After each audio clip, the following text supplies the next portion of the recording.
The wind across the Adrar Plateau does not merely blow. It scours, a relentless abrasive carrying the pulverized remains of the continental intercalaire. Here, in the western stretches of the Sahara, the landscape is a study in desiccation, a vast expanse of hamada and shifting erg that suggests an eternal, unchanging aridity. Yet, the stratigraphic record etched into the Mauritanian shield tells a different story, one of profound hydrological shifts and geological upheavals that predate the current Holocene epoch. Beneath the feet of a lone traveler, the ground is composed of Proterozoic sedimentary rock, layers of limestone and sandstone that were once the bed of an ancient sea, now tilted and fractured by the slow, grinding movement of the African plate. The heat is a physical weight, distorting the horizon into a shimmering, liquid illusion, but the structures beneath the dust are far from illusory.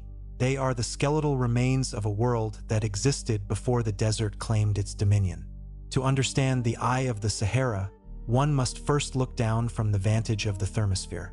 From several hundred kilometers above, the Richat structure reveals its true geometry, a massive, concentric bullseye nearly 40 kilometers in diameter, carved into the tawny skin of the desert. It is not an impact crater, as early researchers hypothesized. There is no shock metamorphism in the quartz, no shattered breccia characteristic of a celestial collision. Instead, it is a deeply eroded structural dome, a geological anomaly where the Earth once swelled upward, pushed by a plume of magma that never quite breached the surface, only to be hollowed out by the elements over tens of millions of years. The concentric rings are the resistant edges of sedimentary strata, dolomite and limestone, interspersed with softer layers that have washed away, leaving behind a series of ridges and troughs that mimic the architecture of a forgotten megalopolis.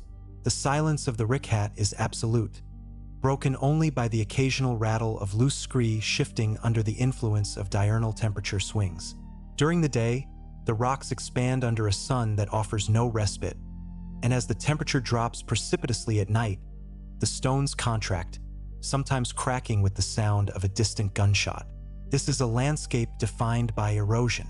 The central peak of the structure, a jagged accumulation of breccia and hydrothermal deposits, stands as a silent sentinel over the surrounding rings.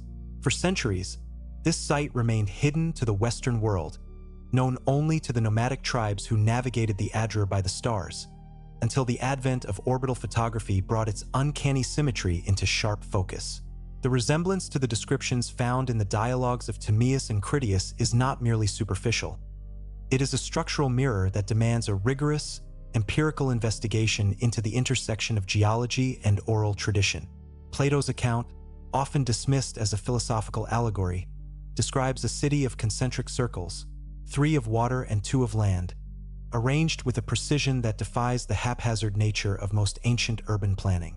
The Richat structure presents this exact configuration, not in the depths of the Atlantic Ocean, but on a raised plateau that was, during the African humid period, surrounded by a vastly different environment. 12,000 years ago, the Sahara was not a wasteland of sand.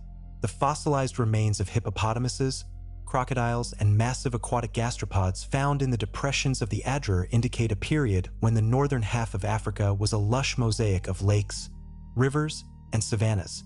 The megalake systems, such as the ancient Lake Chad, which once rivaled the size of the Caspian Sea, suggest a hydrological reality where a city of water in the middle of the Sahara was not only possible but inevitable.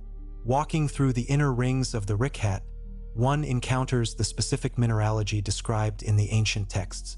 Plato spoke of stones quarried from the earth that were white, black, and red.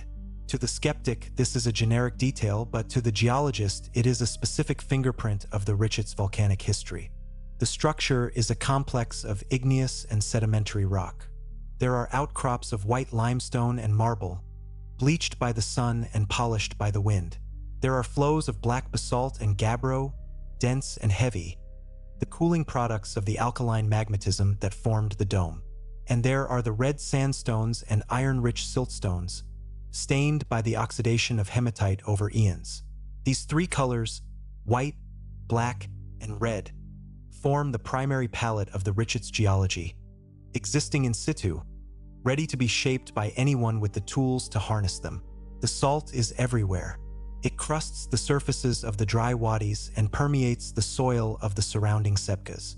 Even now, hundreds of miles from the Atlantic coast, the presence of salt in the Richat is a lingering ghost of the Messinian salinity crisis and subsequent marine transgressions. Plato noted that the land around Atlantis was salty and that the water in the rings was of a marine nature.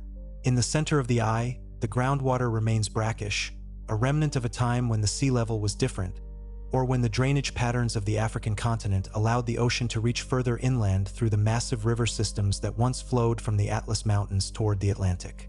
The presence of marine fossils, shark's teeth and whale bones, scattered across the Saharan interior provides a silent, undeniable proof that the desert was once an extension of the abyss. The sheer scale of the Richat is difficult to comprehend from the ground. One can walk for hours across a single ring, the terrain changing from jagged outcrops of chert to soft, yielding drifts of silt. The elevation shifts are subtle but constant. The outer rim rises like a natural fortification, protecting the interior from the worst of the Saharan winds. Within these basins, the soil is different from the surrounding desert. It is a rich, alluvial silt, the kind that would have supported intensive agriculture in a wetter climate. The plain described by Plato, which sat to the south of the city and was surrounded by mountains, finds its terrestrial match in the vast, flat expanse of the Sahara that stretches away from the Adrar Plateau, framed by the distant, rugged peaks of the Mauritanian belt. In the center of the structure, there is an anomalous concentration of hydrothermal activity. Geochemical analysis of the rocks reveals high levels of rare earth elements and minerals that typically form in the presence of superheated water and volcanic gases. This speaks to a past of geothermal energy, perhaps harnessed by an inhabitant population to provide warmth or power. The description of hot and cold springs in the center of Atlantis aligns perfectly with the geological reality of a collapsing volcanic dome, where the fractured crust allows deep-seated aquifers to reach the surface, heated by the lingering thermal signature of the mantle plume. The weight of the sediment in these central areas is immense, layers of clay and evaporated minerals that have compressed the history of the last 20,000 years into a few meters of vertical depth. As the sun begins to set over the Adrar, the shadows lengthen across the rings, highlighting the intricate erosion patterns that look, from a distance, like the foundations of massive walls. The wind picks up, carrying with it the fine dust of the Sahel, a reminder of the fragility of the environment. The transition from the Pleistocene to the Holocene was marked by a series of catastrophic climatic events, including the Younger Dryas, a period of sudden cooling and subsequent flooding that reshaped the coastlines of the world. If a civilization existed within the eye of the Sahara, it would have been at the mercy of these global shifts. The drainage of the Green Sahara was not a slow process. It happened in pulses as the monsoonal rains shifted south, leaving the great river systems to wither and the lakes to evaporate into salt pans. The archaeological record of the region is sparse, but what has been found is evocative. Thousands of Acheulean and Neolithic stone tools, hand axes, spear points, and grinding stones are scattered across the surface of the Richat. They are found not just on the edges, but deep within the interior rings, suggesting a long-standing human presence. However, these are the tools of hunter-gatherers and early pastoralists, the evidence for an advanced technological society. If it exists, lies deeper, buried beneath the meters of salt and silt that have accumulated since the last great inundation. The sheer volume of sediment moved by the Saharan winds and the occasional flash floods of the paleochannels acts as a shroud, concealing the stratigraphic layers that might hold the remains of permanent structures. The geological timescale operates on a level of patience that is alien to human history. The African plate moves at the speed of a growing fingernail, yet over millions of years, it has repositioned a lush, tropical basin into one of the most inhospitable deserts on Earth. The Richat structure is a product of this deep time, a feature that has seen the rise and fall of countless species and the shifting of the very poles of the planet. To look for a lost city here is to look for a needle in a haystack where the hay is made of silica and the needle is made of stone. Yet, the physical alignment of the site with the most famous geographical description in history is too precise to be ignored. The concentric circles are not a metaphor, they are a topographic fact. The salt is not a literary device. it is a chemical reality. The investigation of the eye requires a shift in perspective. We must move away from the idea of Atlantis as a sunken island in the middle of the Atlantic and toward the idea of it as a coastal or near-coastal city that was reclaimed by the desert as the sea retreated and the climate failed. The Pillars of Hercules, often identified with the Strait of Gibraltar, may have referred to a different geographical landmark in antiquity, or the city itself may have been the gateway to a world that the Greeks could only dimly remember through the filtered accounts of the Egyptians. Solon's journey to Sais, where he purportedly received the story from the priests of Neith, took place in a time when the memory of the Green Sahara was already fading into myth, a golden age of water and abundance lost to the encroaching sand. As one moves further into the northern rings of the Richat, the terrain becomes more rugged. The limestone ridges are sharp, carved by the ventifax, stones shaped by wind-blown sand. Here, the evidence of ancient water flow is most apparent. Deep canyons cut through the sedimentary layers, their floors littered with rounded river cobbles that haven't felt the rush of a current in millennia. These are the paleo-rivers of the Sahara, ancient arteries that once carried the runoff from the mountains into the central basin of the eye. The scale of the erosion suggests a volume of water that is difficult to reconcile with the modern desert, a testament to the power of the African humid period. The colors of the stones in this section are particularly vivid.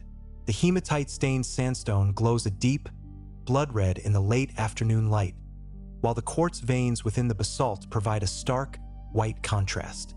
This is the anomalous engineering of nature, a structural layout that provides all the raw materials for a monumental city.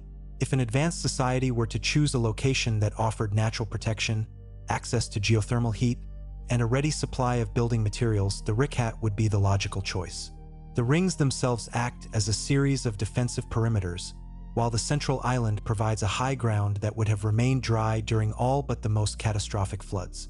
The atmosphere in the center of the eye is heavy with the scent of dry earth and old minerals. There is a sense of being at the center of something vast and ancient, a feeling that is amplified by the silence. The weight of the atmosphere is palpable, the high pressure of the desert air pressing down on the landscape. It is here that the geological and the mythical converge. The concentric rings are not just a curiosity of orbital photography. They are a physical manifestation of a structural pattern that recurs in the legends of civilizations across the globe. The idea of the center, the omphalos, is a fundamental archetype, and the Richat structure is perhaps the world's largest natural example of this form.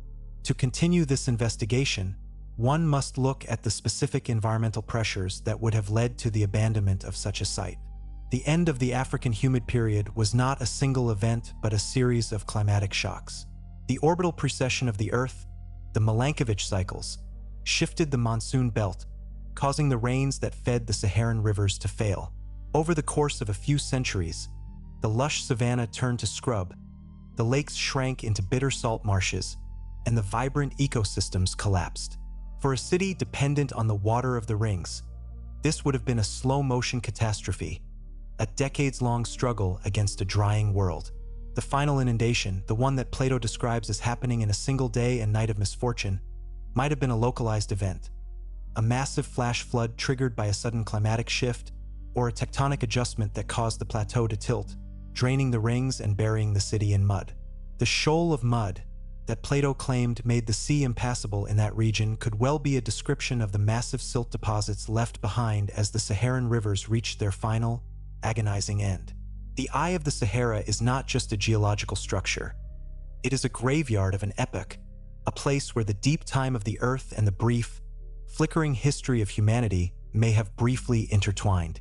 The deeper one digs into the strata of the Richat, the more the distinction between natural and artificial begins to blur. The way the ridges are spaced, the specific angles of the drainage channels, the presence of localized magnetic anomalies, all of these features invite a level of scrutiny that goes beyond standard geological surveying.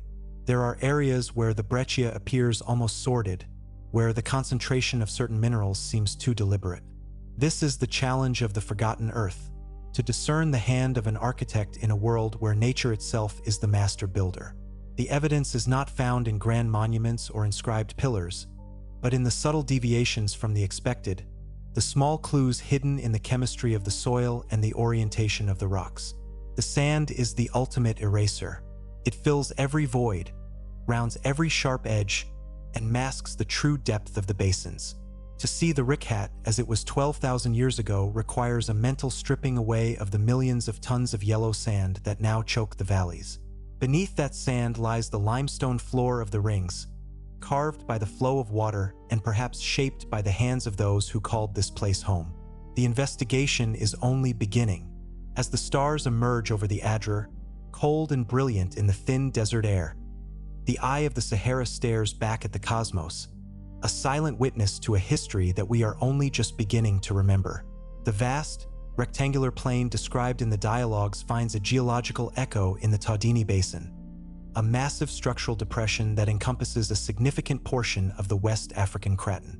During the humid intervals of the late Pleistocene, this basin was not a void of sand, but a drainage catchment of immense proportions.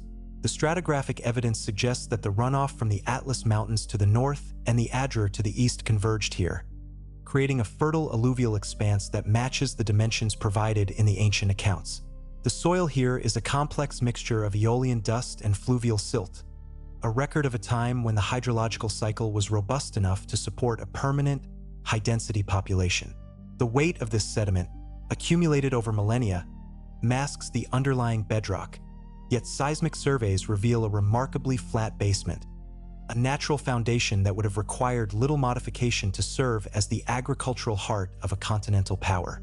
To the north of the Richat, the mountains of the Adrar rise abruptly from the desert floor, their jagged peaks providing a stark contrast to the circular symmetry of the structure. These are not the rounded, weathered hills one might expect in such an ancient landscape, but a rugged terrain of tilted sandstone and quartzite. Plato's description of mountains that were more numerous and more beautiful than any that exist today might seem like poetic hyperbole, but in the context of the Green Sahara, these heights would have been draped in Mediterranean flora. Cedars, oaks, and wild olives, fed by the orographic rainfall that the desert now lacks. The erosion scars on these slopes, deep gullies now filled with parched scree, are the silent witnesses to the massive waterfalls and rushing streams that once cascaded into the Richat's outer rings.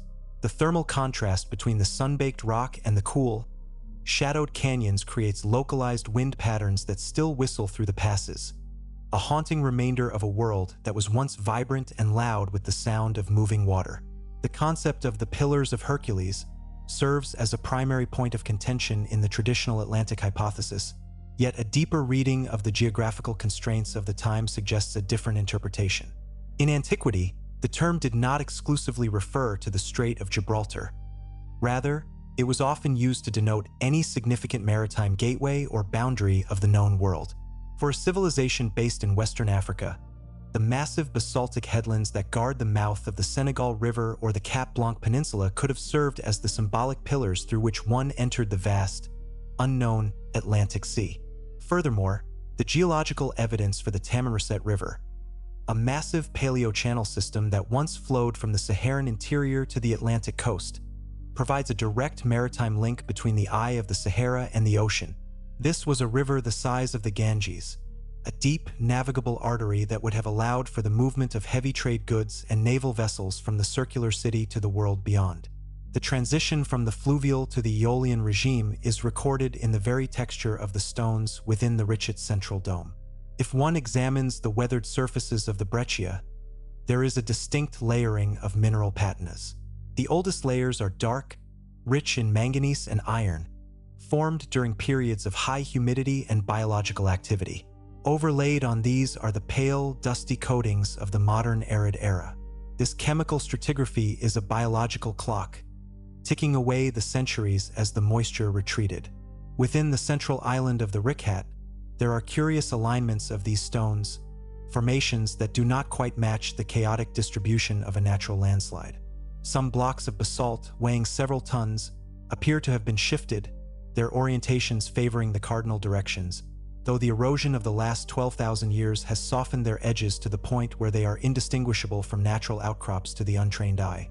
The salt that permeates the Richat is not merely a byproduct of evaporation. It is a geological signature of the marine transgressions that have periodically inundated the West African coast.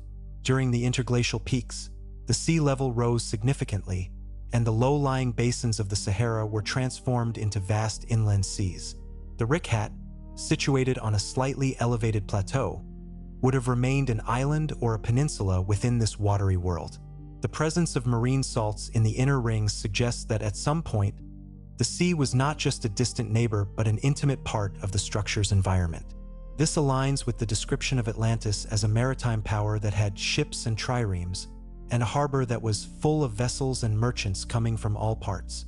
The circles of water were not merely decorative. They were the functional infrastructure of a deep water port, protected from the swells of the open Atlantic by the natural geography of the dome.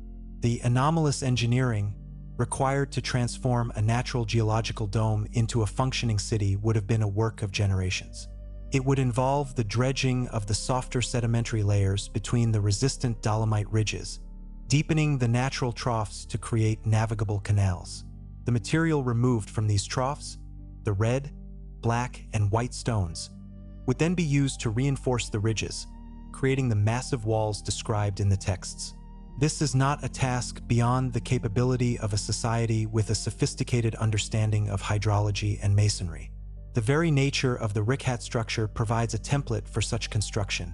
The hard work of creating the concentric form was already done by the Earth's internal pressures. A civilization would only need to refine and enhance what the geology provided. The scale of the plain to the south of the Richat is approximately 370 miles by 230 miles, a dimension that matches the Taudini Basin's primary drainage area. This area is characterized by megaripples and ancient riverbeds that are now buried under the dunes of the Grand Erg Occidental. These rivers did not merely flow. They carved deep into the continental intercalaire, creating a network of irrigation channels that would have been the lifeblood of the Atlantean agriculture. The ditch or canal that Plato describes surrounding the plain, a feat of engineering so massive he himself found it hard to believe, could well be a description of the natural tectonic fault lines and river systems that define the borders of the Mauritanian shield, perhaps modified and linked by human effort to create a gargantuan water management system. The physical evidence of a sudden, catastrophic end to this environment is found in the Younger Dryas boundary layer. Approximately 12,800 years ago, a series of rapid climatic shifts, possibly triggered by an impact event or a sudden discharge of glacial meltwater into the North Atlantic, brought an abrupt end to the Pleistocene stability.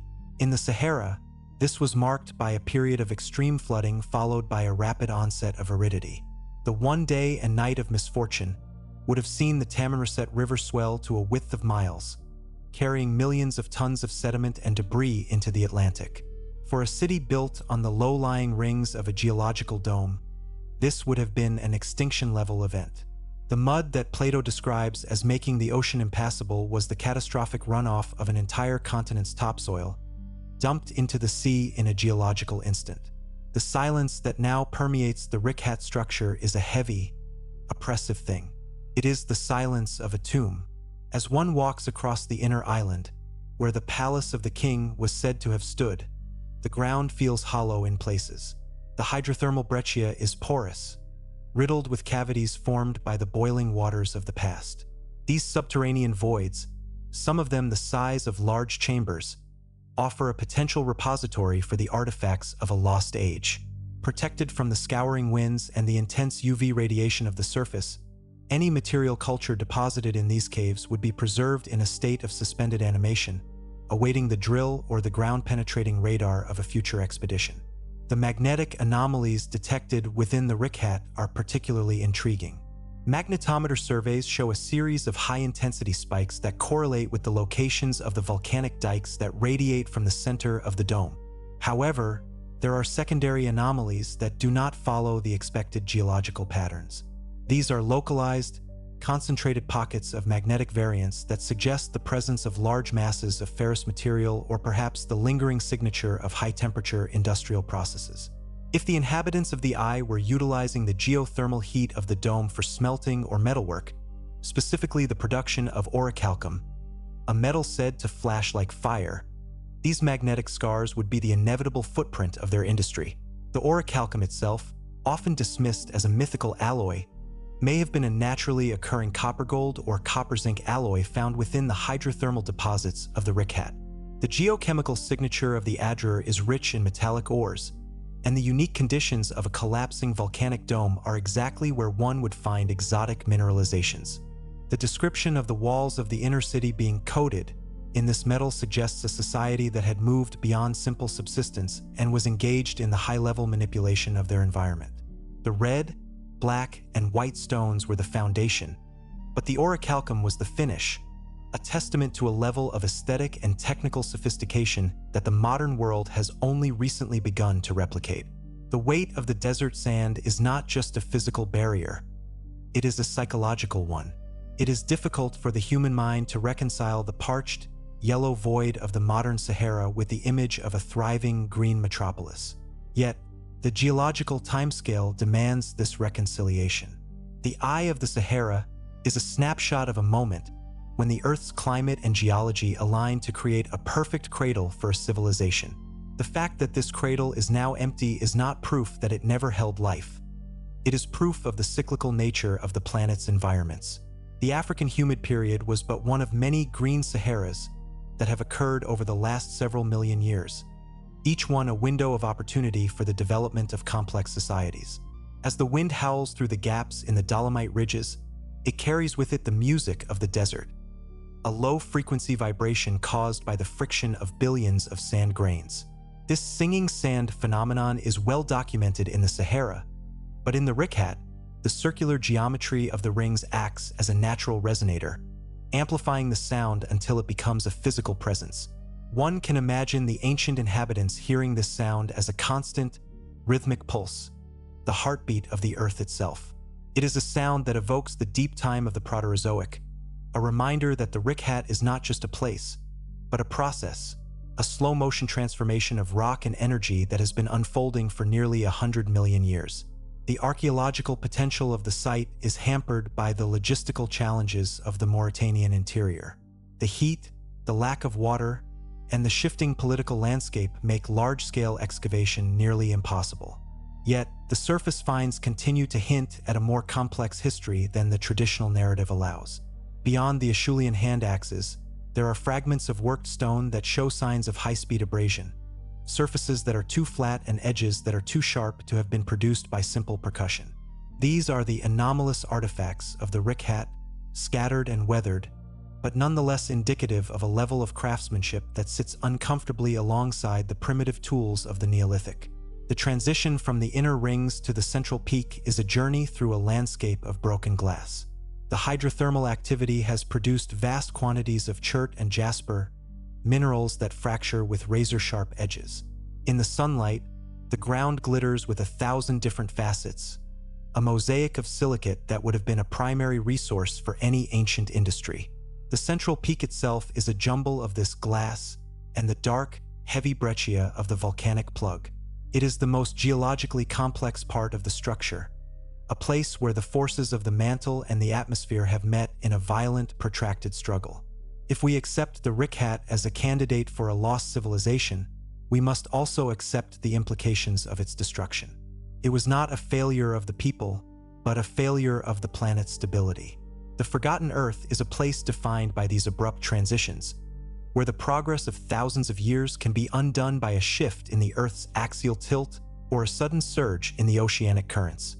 The eye of the Sahara is a warning as much as a mystery, a reminder that even the most advanced and stable societies are ultimately dependent on the thin, fragile veneer of the Holocene climate. The salt that now chokes the eye is the final, bitter signature of a world that was once the pinnacle of human achievement, now reduced to a geological curiosity in a sea of sand. The stratigraphic layers of the Tadini Basin are the true library of the Sahara. Within these beds of clay and silt, the pollen of ancient forests is preserved, along with the charcoal of 1,000 fires and the remains of the creatures that once drank from the Saharan lakes. To read this library is to understand the true rhythm of the continent. The Atlantis of the Richat was likely just the most recent and most grand of a series of cultures that flourished whenever the rains returned. The cyclical nature of the African monsoon means that the Sahara has breathed in and out for millions of years, drawing life in during the wet phases and exhaling it during the dry. The lost technology of such a civilization would not necessarily look like our own. It would be a technology of stone and water, of geothermal heat and solar alignment. It would be a mastery of the natural world that left a different kind of footprint, one that we are only now beginning to recognize as something other than natural. The way the rings of the Richat facilitate the flow of water, the way the central dome concentrates thermal energy, the way the mineral deposits are situated, all of these can be seen as the hardware of a society that lived in a profound synergy with its geological environment. The architecture of the Richat, if viewed as a modified urban environment, reveals a logic of defense and resource management that is inextricably linked to its lithology. The outer rings, composed of resistant sedimentary rocks, rise like natural ramparts above the surrounding desert. These are not the crumbling brick walls of a Mesopotamian city-state, but geological masses that have stood for millions of years. Plato described walls coated in brass, tin, and the red light of orichalcum. In the context of the Richat, this may refer to the specific mineral patinas that form on the rocks under the intense Saharan sun. The iron-rich siltstones, when polished by wind-driven sand, take on a metallic reddish sheen, a desert varnish that glows with an internal fire at sunset. The gabbro, a dark, intrusive igneous rock found in the inner rings, provides the black stone, while the carbonatite and marble outcrops provide the white. This is a city built from the very bones of the earth, where the distinction between the mountain and the masonry is a matter of scale and intent. The sheer volume of water required to fill the rings is staggering, yet the paleoclimatic data supports the existence of such a hydrological system. The West African monsoon was significantly more intense during the early Holocene, fed by a shift in the Earth's orbital parameters. This was a time when the intertropical convergence zone moved several degrees north, bringing torrential rains to the heart of the Sahara. The drainage patterns of the Adrar Plateau show a network of wadis that are disproportionately large for the current rainfall, their wide, flat floors indicating a history of sustained, high-volume flow. These rivers would have cascaded into the concentric troughs of the Richat, creating a series of deep, freshwater lagoons. The sediment at the bottom of these troughs is a fine-grained, anaerobic mud, a perfect preservative for organic remains. Within this silt, researchers have found the microscopic shells of ostracods and the pollen of tropical plants, evidence that the eye of the Sahara was once a humid, aquatic oasis, isolated from the encroaching aridification by its unique topography. The presence of elephants in the Saharan interior is often cited as a point of contention, yet the paleontological record is clear. The Atlas elephant, Loxodonta pharaohensis, roamed the northern reaches of Africa until historical times, and its range extended deep into the Saharan savannas during the humid phases. Rock art throughout the Adrar and the neighboring Tagant Plateau depicts these massive creatures with startling anatomical accuracy, often shown alongside giraffes, hippopotamuses, and long-horned cattle.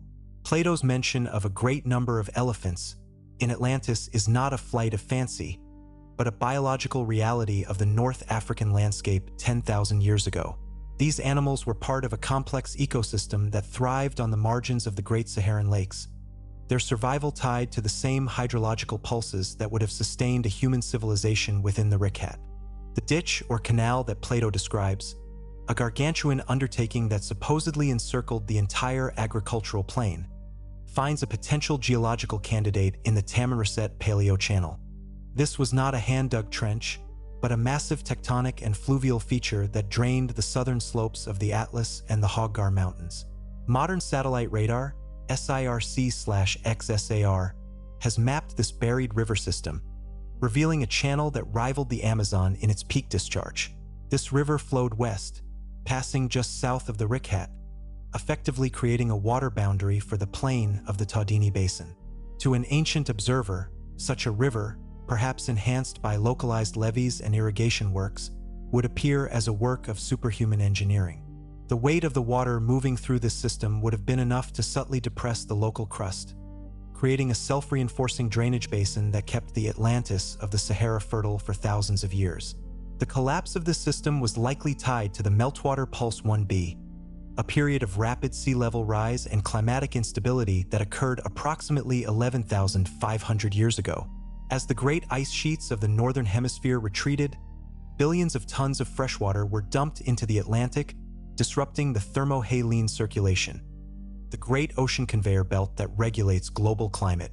In Africa, this resulted in a sudden, violent fluctuation in the monsoon rains. The Green Sahara did not disappear overnight, but it was subjected to megafloods of such scale that they would have been catastrophic to any riverside or coastal population. A sudden surge in the Tamanrasett River, triggered by a massive rainfall event in the highlands, would have sent a wall of water and sediment toward the Richat. The concentric rings, rather than providing protection, would have acted as a trap, catching the floodwaters and burying the lower levels of the city in a thick layer of alluvial mud. This sea of mud is perhaps the most literal piece of evidence in the Richat hypothesis. Plato claimed that after the destruction of the city, the sea in that part of the world became impassable because of the shallow mud caused by the subsidence of the island. While the Richat is now inland, its relationship to the Atlantic is defined by the Mauritanian coastal plain, a vast, low-lying area that has been repeatedly submerged by rising sea levels. A catastrophic discharge from the Saharan river systems would have carried an immense plume of silt into the Atlantic, creating the shoals that the ancient mariners feared. The geological record of the Atlantic seabed off the coast of Mauritania shows massive turbidite deposits, underwater landslides of sand and mud, that date to the end of the last ice age. These deposits are the silent debris of a continent's collapse, the physical remains of a world that was washed into the abyss. The thermal signature of the Richat structure remains a subject of intense interest. Even today, the central dome retains a higher heat flow than the surrounding craton. This is not due to active volcanism, but to the lingering thermal energy of the alkaline complex and the high concentration of radioactive elements, uranium and thorium, within the hydrothermal breccia. In a wetter climate, this heat would have created a system of natural hot springs, much like those found in the East African Rift. Plato's description of two springs of water from beneath the earth, one of warm water and the other of cold, is a precise match for the geothermal dynamics of a decaying volcanic dome. The warm springs would have provided a year-round source of heat and mineral-rich water, creating a microclimate within the center of the eye that was independent of the seasons. The orichalcum mentioned in the texts, which flashed with the red light of fire, may have been more than just a decorative alloy. If the inhabitants of the Richat were utilizing the geothermal heat for industrial purposes, they would have had access to a constant, reliable source of energy for smelting and metallurgy. The geochemistry of the Richat is rich in copper, gold, and rare earth minerals. The breccia that forms the central peak is a chaotic mixture of rocks that have been fractured and re-cemented by superheated fluids. Within these fractures, one finds specular hematite and other metallic minerals that glitter with a high, metallic luster. A civilization that mastered the art of extracting and refining these minerals would have been the masters of the ancient world, their wealth and technology a product of their unique geological setting. As the Holocene progressed and the African humid period drew to a close, the Sahara began its slow, inevitable transition into a desert. The monsoon retreated south, and the great rivers of the interior began to fail. For the people of the Richat, this would have been a period of mounting desperation. The circles of water would have become brackish and then salty as the freshwater input declined and evaporation took its toll. The lush forests of the Adrar would have thinned, replaced by scrub and eventually by the bare, wind-scoured rock we see today. The abandonment of the eye was likely a prolonged process, a gradual migration of the population toward the shrinking water sources of the south and east. What they left behind, the foundations of their walls, the skeletons of their canals, and the refuse of their industry, was slowly reclaimed by the sand. The stratigraphic boundary between the humid and arid layers in the Richat is often marked by a layer of gypsiferous clay. This is a record of a dying lake, where the water became so concentrated with minerals that gypsum and salt began to precipitate out. This layer acts as a seal, protecting whatever lies beneath it from the oxygen and moisture of the surface. If there are ruins within the eye of the Sahara, they are likely encased in this mineral shroud, preserved in a chemical environment that is hostile to life but perfect for the preservation of stone and metal. The lost city is not at the bottom of the ocean. It is buried under a layer of evaporated history, hidden by the very salt that once defined its wealth. Walking across the sebkas or salt pans that now occupy the lower rings of the Richat, one is struck by the hostility of the environment. The ground is a hard, white crust that cracks underfoot like thin ice. Beneath this crust is a dark, foul-smelling mud, a remnant of the ancient lagoons. This is the sea of mud that Plato spoke of, now dried and fossilized by the Saharan sun. It is a landscape that defies the imagination, a place that feels as though it belongs to another planet. Yet the geological evidence is clear. This was once a place of abundance.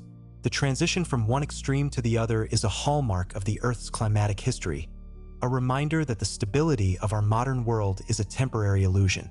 The anomalous engineering of the Richat is most apparent in the way the drainage channels are oriented. There is a precision to some of the gaps in the dolomite ridges that suggests they may have been widened or straightened to facilitate the flow of water between the rings. In several locations, there are spillways, areas where the water once cascaded from one level to the next, that show signs of significant erosion, but also of potential reinforcement with larger, darker stones. These are the places where the archaeological investigation must focus. By analyzing the scour marks and the orientation of the sediment within these channels, we can begin to reconstruct the way the water was managed. This was not a passive relationship with nature. It was an active technological intervention in the landscape. The magnetic signature of these potential engineering sites is often anomalous. There are dipole features, points where the magnetic field reverses or intensifies over a very short distance, that are often associated with buried metallic objects or large-scale fires. If the inhabitants of the eye were using fire setting to quarry the hard dolomite, or if they were casting large bronze or orichalcum structures, the magnetic memory of the Earth would have recorded these events. These paleomagnetic signatures are the fingerprints of an industrial society, etched into the mineral structure of the rocks themselves. To find them is to find the ghosts of the workers who once labored in the heat of the Saharan sun. The Eye of the Sahara is a geological feature that has been repurposed as a mythical one, but the truth may lie in a synthesis of the two. It is a place where the deep time of the Proterozoic and the brief, bright window of the Holocene came together to create something unique. The Atlantis of Plato may have been a memory of this place, a story passed down through hundreds of generations until it reached the ears of the Egyptian priests and, eventually, the Greek philosopher. In the transition from reality to myth, the details were shifted, the location was moved, and the scale was exaggerated, but the core of the story, a circular city of water and stone, destroyed by a catastrophe and lost to the world, remains grounded in the physical reality of the Richat structure. The weight of the sediment in the Tadini Basin is a constant reminder of the scale of the forgotten Earth. We are looking at a landscape that has been rearranged by wind and water on a continental scale. The sand of the Sahara is not just dust. It is the pulverized remains of entire mountain ranges and the dried-out beds of ancient oceans. To find a city in this environment is to look for a specific arrangement of atoms in a sea of chaos. Yet, the Richat provides a framework, a structure that organizes the chaos. It is a natural temple that invites human occupation, a ready-made fortress that offers everything a civilization would need to thrive. The investigation of the eye requires a multidisciplinary approach. We need the geologists to map the strata, the paleoclimatologists to reconstruct the weather, the archaeologists to sift through the silt, and the historians to re-examine the texts. But above all, we need to maintain a sense of the deep time in which this story unfolds. The Richat was not built in a day, and it was not destroyed in a day. It was a process, a long-term engagement between a people and their planet. The Atlantis we seek is not a static ruin, but a dynamic history, a record of how humanity once adapted to a world that was radically different from our own. As the night deepens over the Adrar, the temperature drops and the stars become so bright they seem to cast shadows. This is the same sky that the ancient inhabitants would have seen, the same celestial clock that they used to mark the seasons and the rising of the floods. The eye is still there, staring up at the heavens, a silent monument to a history that we have forgotten. The desert may have claimed the surface, but the truth is etched into the stone and buried in the mud, waiting for a time when we are ready to look again at the world we thought we knew. The lithic industry of the Richat, if one pauses to examine the debitage littering the limestone pavements, suggests a level of production that exceeds the needs of nomadic tribes. There are vast, napping floors where the discarded flakes of chert and chalcedony form a secondary crust over the Proterozoic bedrock. The sheer volume of this material points toward a proto-industrial scale of tool-making, perhaps for the purpose of dressing the very stones that formed the rings. The dolomite of the outer ridges is a stubborn material, resistant to the standard percussion techniques of the Neolithic, yet there are sections where the rock appears to have been cleaved with a precision that suggests the use of thermal shock. Heating the stone with concentrated solar energy or geothermal steam and then quenching it with cold water to induce controlled fractures. This is a technique that leaves a specific, glass-like finish on the crystalline structure of the rock, a detail that is often overlooked by those seeking more conventional signs of masonry. The orientation of the central island structures would have been dictated by the thermal vents. In a world before the widespread mastery of fire for domestic heating, the ability to build directly over a geothermal source was the ultimate luxury. The central peak of the Richat, composed of hydrothermal breccia, would have functioned as a natural radiator. The foundations of the palace, described by Plato, would not have been deep trenches, but rather a series of interconnected stone platforms designed to trap and circulate the rising heat. This would create a microclimate of perpetual spring, allowing for the cultivation of exotic flora even during the colder pulses of the late Pleistocene. The weight of these stones, some of the basalt blocks in the inner ring are estimated to weigh upwards of 20 tons, would require a sophisticated understanding of load-bearing and soil mechanics, especially given the porous nature of the hydrothermal ground. The circles of water were more than just defensive moats. They were a complex aquaculture system. The stratigraphic record of the lower troughs shows a high concentration of organic phosphates, consistent with a densely populated aquatic environment. These were not stagnant pools, but flowing lagoons, replenished by the seasonal floods of the paleochannels and regulated by a series of sluices carved into the sedimentary ridges. The brackish nature of the water, a result of the mineral-rich runoff from the volcanic center and the periodic influx of the sea, would have supported a unique ecosystem of fish and crustaceans. This was the wealth of the eye, a reliable year-round source of protein that allowed the population to grow beyond the limits of a hunter-gatherer existence.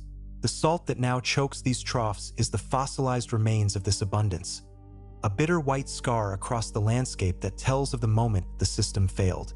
The Tamanrasett River, the massive artery that connected the Richat to the Atlantic, was the lifeline of the city's commerce. The Paleochannel, which is over 400 kilometers long, shows evidence of significant meandering, a sign of a low-gradient, slow-moving river that would have been ideal for navigation. The harbor at the western edge of the Richat would have been a hive of activity, with ships constructed from the hardy acacias and tamarisks of the Saharan savanna. These were not the light reed boats of the Nile, but heavy, deep-draft vessels designed to navigate the turbulent waters where the river met the Atlantic. The mud that Plato describes as blocking the sea was likely the result of the deltaic progradation, the rapid expansion of the river's delta as it dumped millions of tons of Saharan silt into the ocean, creating a treacherous expanse of shifting shoals and shallow lagoons. The mineral orichalcum finds a plausible geological candidate in the high-grade copper and gold ores found in the Jujt region, just to the southwest of the Richat.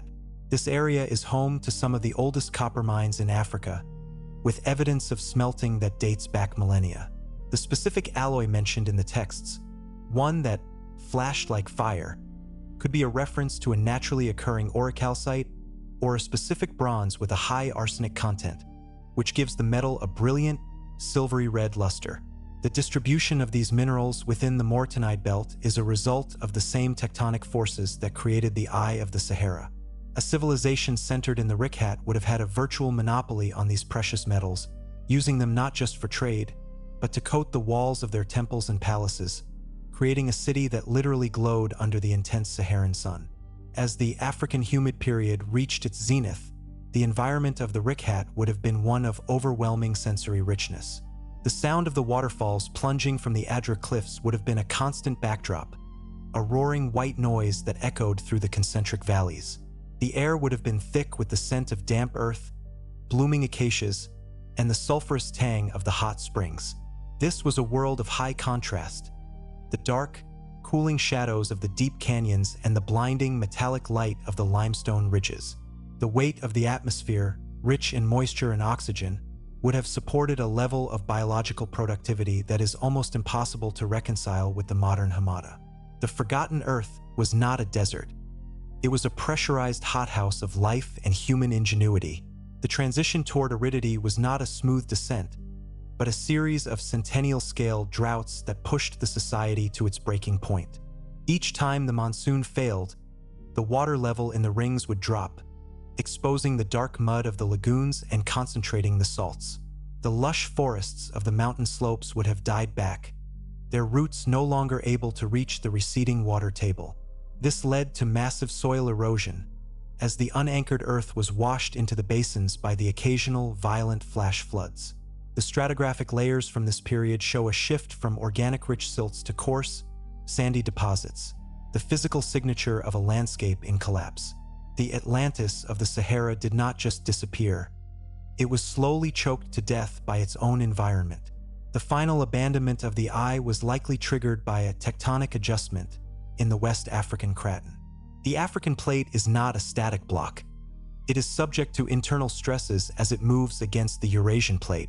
A sudden shift along one of the major fault lines that crisscrossed the Adrar could have altered the local topography just enough to disrupt the delicate hydrological balance of the Richat. A slight tilt of the plateau would have caused the water to drain from the rings, turning the fertile lagoons into stagnant salt pans overnight.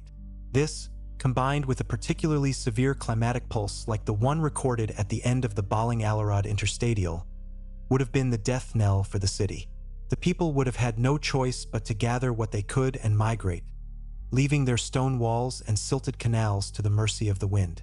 The sand of the Sahara is an expert at hiding the scale of human intervention. Over thousands of years, the wind-blown dunes of the Erg Maktir have marched across the northern rings of the Richat, filling the valleys and rounding the sharp edges of the ridges. To the casual observer, it looks like a purely natural landscape. But when the light is low and the shadows are long, the geometry of the structure reveals a disturbing regularity. There are lines that do not follow the geological strike of the rock, depressions that are too perfectly circular, and mounds that sit at the intersection of the cardinal directions. These are the spectral ruins of the eye, the patterns left in the dust by the structures that lie beneath. They are the archaeological equivalent of a ghost limb, a sense of something that should be there, even if it can no longer be seen. The magnetic anomalies in the central dome provide a different kind of map. By stripping away the magnetic noise of the basalt dikes, researchers have identified a series of quadrupolar signatures, pockets of intense magnetic variance that are often associated with high-temperature industrial activity. These are concentrated around the central hydrothermal vents, the very places where the hot springs and palaces were said to be located.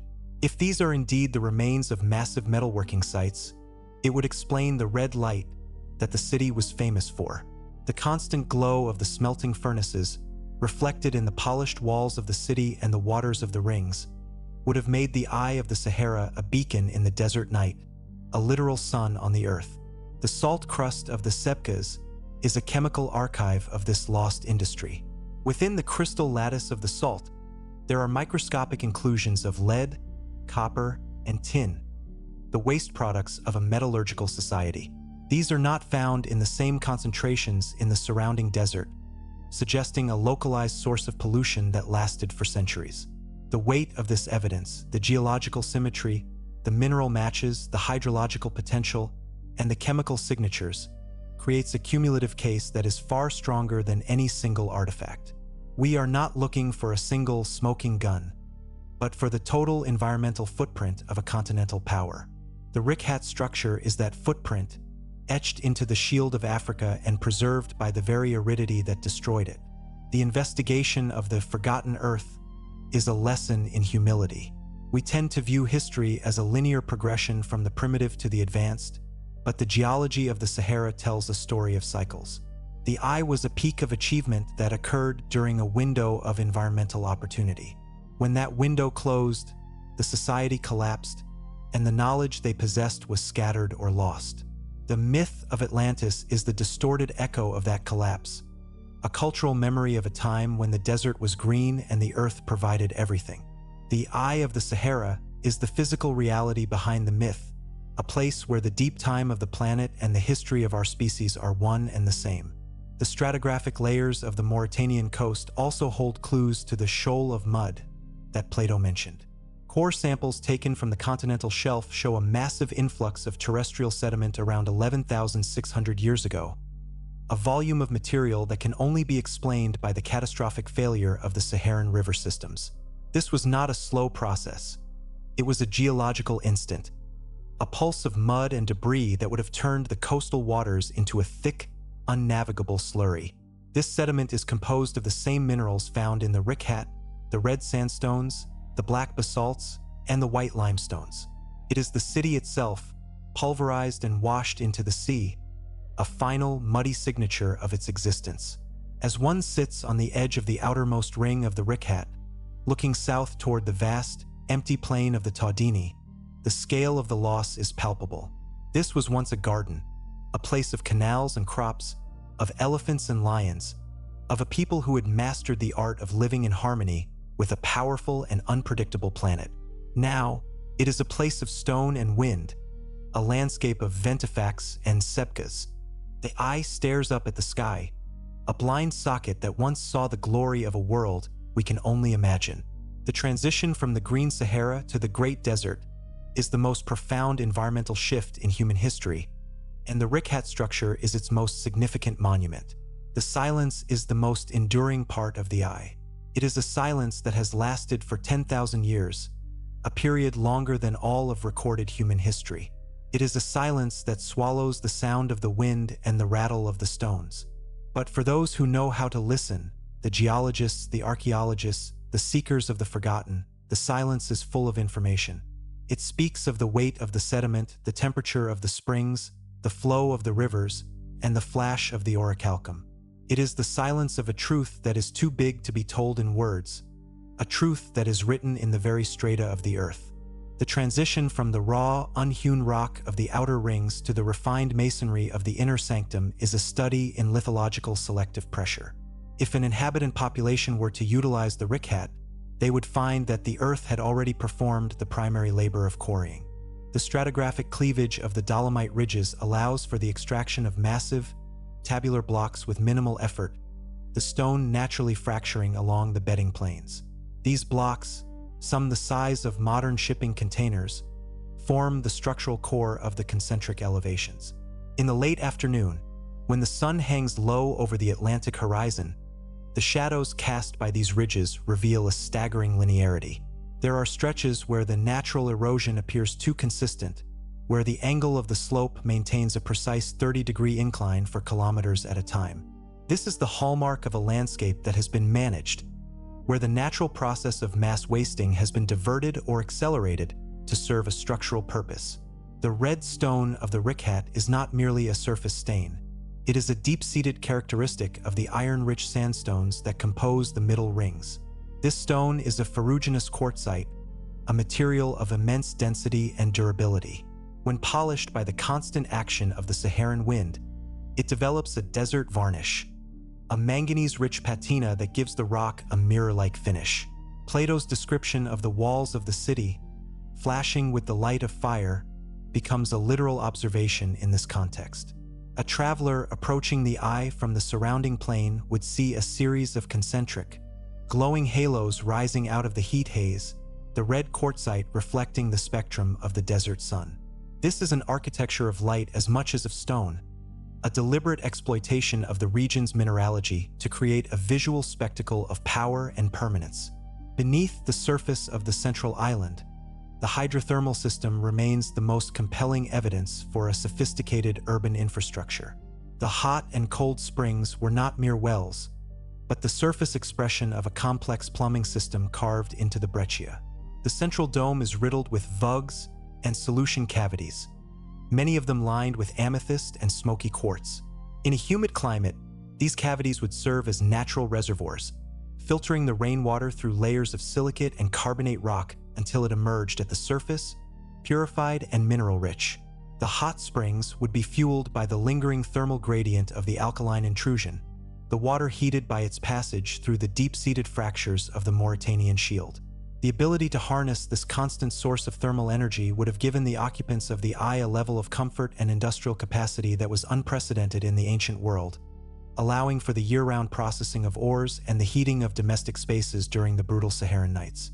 The maritime gateway to this inland complex was the Tamanrasett River, a hydrological giant that has no modern equivalent in Africa. Its course, mapped by spaceborne radar, shows a channel that was over 3 kilometers wide in places, with a discharge that would have dwarfed the contemporary Nile. This river did not merely provide water. It provided a deep-water navigation route from the heart of the Sahara to the Atlantic coast. The harbor at the western edge of the Richat was likely situated at the confluence of the river and the structure's outer canal, a location that would have been protected from the seasonal surges of the river by the natural baffle of the Dolomite rings. The weight of the ships that could navigate such a system, deep draft vessels capable of crossing the open ocean, suggests a maritime tradition that was not limited to coastal hopping, but was capable of transoceanic trade. The artifacts found along the paleochannel, fragments of obsidian and exotic greenstones, point to a network of exchange that stretched from the Mediterranean to the Gulf of Guinea. The black mat layer, a stratigraphic marker found in various locations across the globe, holds the key to the final moments of the Atlantean epoch. In the Sahara, this layer is often represented by a thin, carbon-rich sediment that marks the sudden transition from the lush Pleistocene savanna to the initial shock of the Younger Dryas cooling. It is within this narrow band of time, approximately 12,800 years ago, that the global climate underwent a violent reorganization. For the Richat, this was likely a period of extreme hydroclimatic stress. The sudden influx of cold water into the North Atlantic would have shifted the monsoon belt south almost overnight, triggering a series of catastrophic megafloods as the atmospheric moisture was wrung out over the African continent. The Eye of the Sahara, situated at a low point of the regional drainage, would have become the focus of this continental runoff. The one day and night of misfortune was not a metaphorical collapse, but a literal inundation of mud and water that overtopped the rings and scoured the central island clean of its architectural heritage. The shoal of mud that remained after this event was a geological reality that redefined the West African coastline. As the floodwaters receded, they left behind billions of tons of alluvial silt, filling the Tamanrasett paleochannel and extending the coastline into the Atlantic. This new land was a treacherous, unstable delta, a labyrinth of salt marshes and quicksand that effectively cut off the Richat from the sea. The maritime power of the Eye was neutralized by the very sediment that had once made its plains fertile. The ships were trapped in the silted harbors, and the trade routes were erased by the shifting sands. This is the impassable sea described by the Egyptian priests, a memory of a time when the ocean itself seemed to have turned into land, preventing any approach to the ruins of the circular city. The weight of the sediment in the central basins of the Richat is now estimated to be dozens of meters deep in places. This is not just sand, but a lithified mixture of clay, gypsum, and the pulverized remains of the city's masonry. To find the true Atlantis, one would have to penetrate this caprock, reaching the level of the original Pleistocene floor. The tools for this investigation, ground-penetrating radar and seismic tomography, are only now being applied to the site with the necessary resolution. Preliminary scans have revealed linear anomalies buried beneath the silt features that maintain a constant width and orientation, cutting across the natural dip of the sedimentary strata. These are not the products of volcanic dikes or tectonic faults. They are the shadows of a buried infrastructure, the last remaining outlines of a world that was reclaimed by the Earth. The sensory experience of the Richat is defined by a strange acoustic property. Because of its perfectly circular geometry, the structure acts as a whispering gallery on a gargantuan scale. Sounds produced in the center of the dome can sometimes be heard with startling clarity kilometers away on the outer rims, reflected by the curved walls of the Dolomite ridges. In a thriving city, This would have created a unique auditory environment, a place where the sounds of the harbor, the markets, and the temples were focused and amplified, creating a sense of communal cohesion. The music of the city would have been a constant, ambient presence, a sonic manifestation of the structure's symmetry. Now, that music has been replaced by the singing sands, the low-frequency drone produced by the friction of billions of grains of silica as they slide down the dunes of the Erg-Maktir. It is a haunting, melancholic sound, the sound of a world that has been ground into dust. The anomalous engineering of the site extends to the management of the white stone, the carbonatite and marble that form the accents of the city's palette. These stones are not found in the same abundance as the red sandstone or black basalt, but are concentrated in specific outcrops that appear to have been extensively quarried. In a world where light was a primary aesthetic, these white stones would have been used to cap the ridges and line the canals, creating a stark contrast with the dark waters and the red walls. The use of marble in a Saharan context suggests a society that had the leisure and the technological means to engage in large-scale decorative masonry, moving thousands of tons of material across the rings to achieve a specific architectural vision. This is the City of the Sun, described in the myths, a place where the geometry of the earth and the light of the sky were harnessed to create a terrestrial heaven. As the Holocene aridity intensified, the Green Sahara underwent a process of fragmentation. The massive lakes shrank into endorheic basins, sinks with no outlet, where the water became increasingly toxic. The Richat, with its deep troughs and geothermal heat, would have been one of the last holdouts of life in a dying landscape. The population would have been forced to innovate, developing advanced techniques for water desalination and dryland agriculture.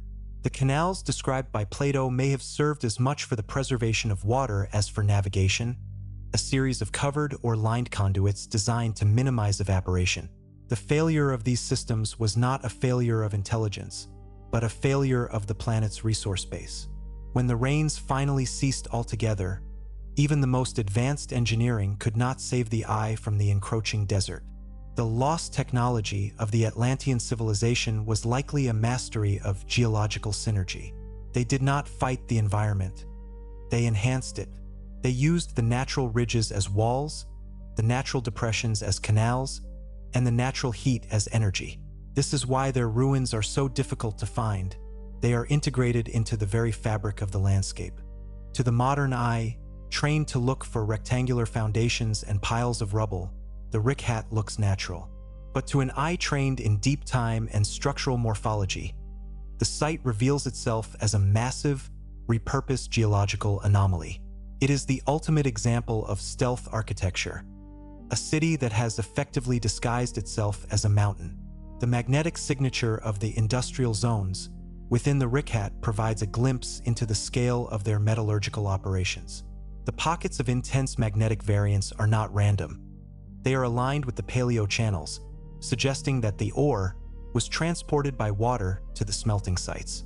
The high concentration of specularite in the central breccia, a form of hematite that occurs in brilliant metallic crystals, would have been a primary source of iron and pigment. A civilization that could process this material at scale would have had access to a range of tools and weapons that would have made them the dominant force in the region. The power of Atlantis was not magic. It was the power of a society that understood the chemical and physical properties of the Mauritanian shield better than any who have followed them. The transition from the day to the night in the Richat is a visual metaphor for the loss of this civilization. As the sun sets, the red and white walls fade into a uniform, oppressive black. The temperature drops by 30 degrees in a matter of hours, and the silence of the desert settles over the rings like a shroud. The stars, unfiltered by the moisture of a humid atmosphere, appear with a terrifying clarity, the same stars that once guided the Atlantean fleets across the ocean. In this light, the structure of the eye is visible only as a dark silhouette against the Milky Way, a void in the luminous texture of the galaxy. It is a reminder that we are living in the aftermath of a great event, a period of silence that follows a long and complex history. The Forgotten Earth is not a place of myths and legends. It is a place of stratigraphic facts and geological processes. The Atlantis of the Richat Structure is a hypothesis grounded in the physical reality of the Sahara. It is a story written in the salt, the stone, and the mud. To accept it is to accept that our history is much older and much more fragile than we have been taught. It is to recognize that the desert beneath our feet was once a garden, and that the eye that stares up from the Sahara is the eye of a witness to a world that was lost to the wind, but whose skeletal remains still define the geometry of the earth. The investigation continues, not in the libraries of the world, but in the dust of the Adrar, where every grain of sand is a fragment of a forgotten truth.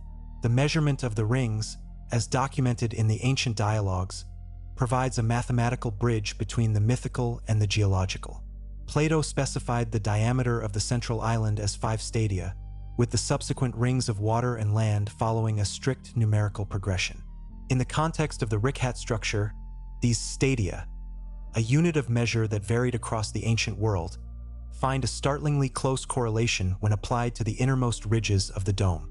If one utilizes the Attic stadium, the diameter of the central island of the Richat, approximately 3 kilometers, aligns with the proportional layout of the Atlantean capital.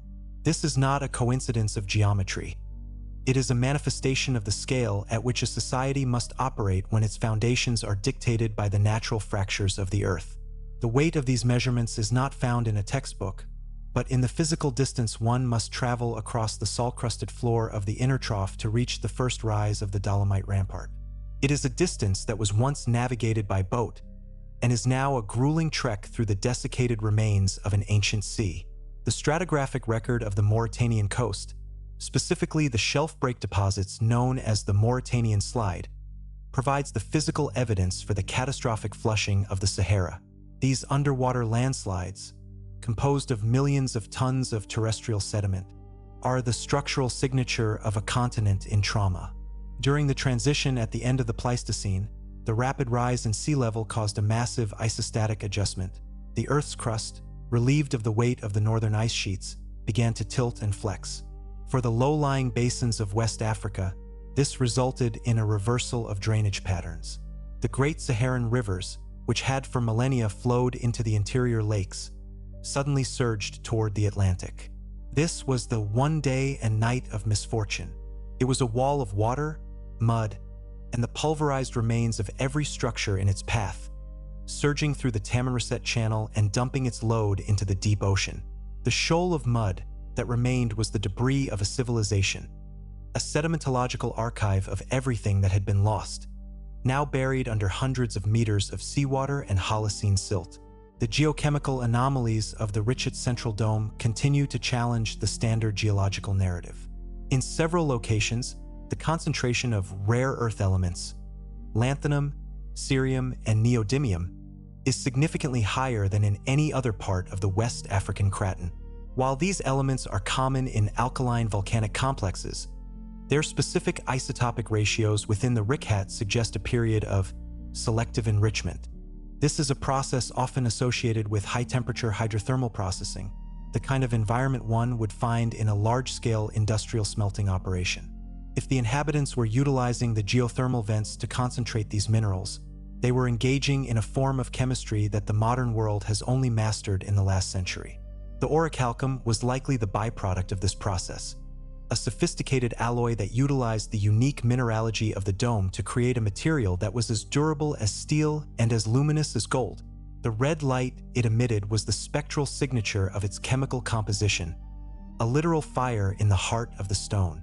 The transition of knowledge from the Saharan center to the later civilizations of the Mediterranean and the Levant can be traced through the cultural silt of oral tradition and astronomical alignment.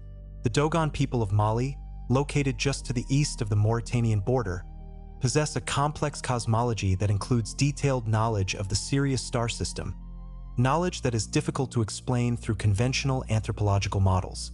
If we view the Dogon as the distant descendants of a diaspora that fled the drying Sahara, their mythology becomes a garbled but essentially accurate record of the science possessed by the eye of the Sahara.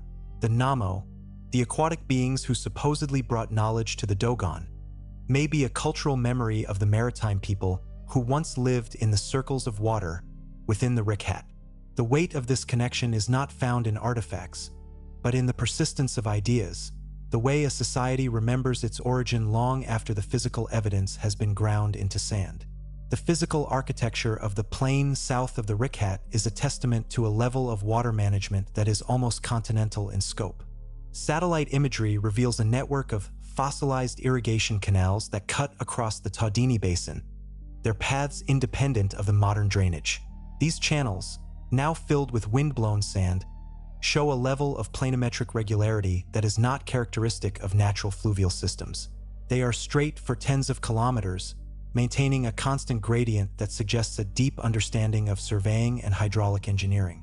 These were the veins and arteries of the Atlantean agricultural system, the infrastructure that allowed a desert to bloom. The weight of the water moving through these channels would have been enough to stabilize the local climate, creating a self-sustaining cycle of evaporation and rainfall that kept the Sahara green long after the global monsoon had begun to retreat. As the Holocene progressed and the African humid period drew to its final, agonizing close, the environment of the Richat became a pressure cooker of survival. The salinization of the soil, a process where the evaporation of groundwater leaves behind a toxic crust of minerals, would have been the primary enemy. The circles of water would have turned from life-giving lagoons into bitter, hypersaline traps.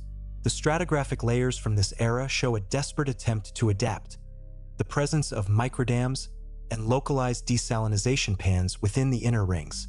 These are not the grand monuments of a rising power, but the frantic interventions of a society in decline. The final abandonment was not a sudden exit, but a slow, generational thinning as the population moved toward the Nile and the Niger, carrying with them the memories of the circular city and the technology of the stone. The lost technology of the eye was ultimately a technology of place. It was an understanding of how to leverage the specific geological and thermal properties of the Mauritanian shield. When the people left the Richat, their technology could not be transplanted to other environments. The masonry of the Nile and the irrigation of the Indus were the simplified, low-pressure versions of the systems that had reached their peak in the Sahara. This is why the Atlantis story feels so anomalous. It describes a level of complexity that seems to appear out of nowhere and then vanish. It didn't vanish. It was stripped of its power when it was removed from the unique geological engine of the Richat structure. The Forgotten Earth is a record of these localized peaks, these moments when a people and a landscape become a single, high-functioning organism. The silence of the Adrar today is the silence of a completed process. The wind has finished its work of scouring the ridges. The sun has finished its work of bleaching the stones. The eye is no longer a city, and it is no longer a garden. It is a geomorphological fact, a point of data on a satellite map. Yet, the weight of the silence is heavy with the potential for discovery. Beneath the meters of gypsum and silt, the foundations of the inner sanctum remain. They are protected by the very environment that makes them so difficult to reach.